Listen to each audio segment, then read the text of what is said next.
दुनिया के ऊंचे पुलों में एक ऐसा नाम है जो न सिर्फ अपनी हाइट से बल्कि अपने इंजीनियरिंग सीक्रेट्स से भी लोगों को हैरान कर देता है। डूजे ब्रिज, जिसे चीन में बेपांजियांग ब्रिज के नाम से भी जाना जाता है।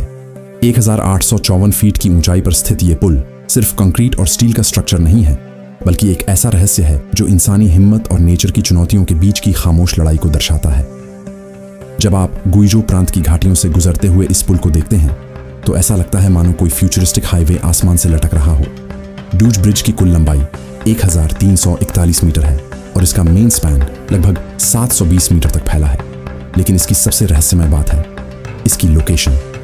यह पुल इतनी गहरी घाटी के ऊपर बना है कि दिन के समय भी बेपान नदी की सतह तक सूरज की रोशनी नहीं पहुंचती। एक ऐसा इलाका जहां dense limestone cliffs, unpredictable winds और एक्टिव साइज्मिक जोन्स किसी भी इंजीनियर के लिए नाइटमेयर बन सकते थे।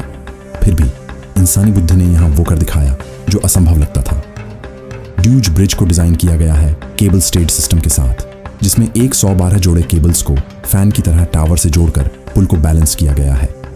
ये केबल्स केवल स्टील की वायर्स नहीं है, बल्कि हर एक केबल के अंदर छुपा है वो प्रिसीजन जो मिलीमीटर लेवल पर कैलकुलेट की जाती है।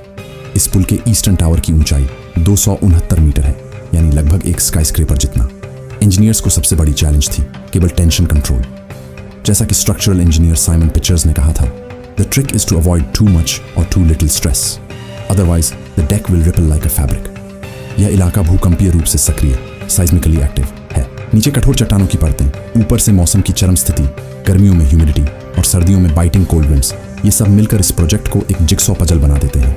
हर दिन 1000 से ज्यादा इंजीनियर्स और टेक्नीशियंस ने यहाँ काम किया। हर बोल्ट, हर केबल, हर सेक्शन को साइंटिफिक एग्जैक्टनेस के साथ फिट किया गया। इसे पूरा करने में पूरे 5 साल लगे, 2011 से 2016 तक, और तब जाकर ये पुल बन पाया जो अब दुनिया का सबसे ऊंचा पुल है।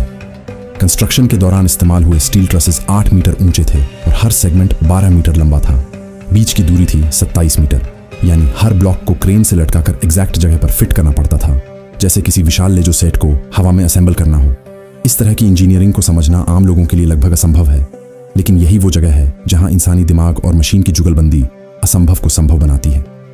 दुनिया में कई ऊंचे पुल हैं, जैसे भारत का चेनाब ब्रिज 359 मीटर, जो आईफिल टावर से भी 35 मीटर ऊंचा है। फ्रांस का मिल्लाओ वियाडक्ट 343 मीटर, स्ट्रक्चरली टॉलेस्ट, लेकिन इसका डेक नीचे है हुआजियांग कैनियन ब्रिज 725 मीटर, जो भविष्य में डूज ब्रिज को पछाड़ सकता है। पर डूज ब्रिज का रहस्य इसकी हाइट में नहीं, बल्कि उस इंजीनियरिंग करेज में है जिसने नेचर की सबसे कठिन जियोग्राफी को भी झुका दिया। गुइजो प्रांत, जिसे पहले सबसे बैकवर्ड क्षेत्र माना जाता था, आज दुनिया के सबसे ऊंचे पुलों का हब बन चुका है। चीन के टॉप 100 में से 50 से ज्यादा ऊंचे पुल इसी इलाके में हैं। ऐसा लगता है कि ये क्षेत्र चीन के फ्यूचरिस्टिक ट्रांसपोर्टेशन का एक्सपेरिमेंटल लैब बन चुका है। ये केवल ब्रिज नहीं, बल्कि एक जियोपॉलिटिकल मैसेज भी है कि जब बाकी देश डिबेट करते हैं, चीन क्वाइटली फ्यूचर बना रहा है। डूज ब्रिज केवल एक पुल नहीं है, ये एक सिंबल है उस अदृश्य ताकत का जो इंसानों को अपने लिमिटेशंस से आगे बढ़ने के लिए मजबूर करती है। इसकी कहानी सिर्फ ब्लूप्रिंट, कंक्रीट और केबल्स की नहीं है। इसकी कहानी है इंसानी जिज्ञासा, वैज्ञानिक सोच और नेचर को मात देने की अद्भुत क्षमता की। ये पुल हमें याद दिलाता है कि ऊंचाई कभी सिर्फ गिनती की बात नहीं होती, कभी कभी वो रहस्य होती है जो हमें डराती भी है और प्रेरित भी।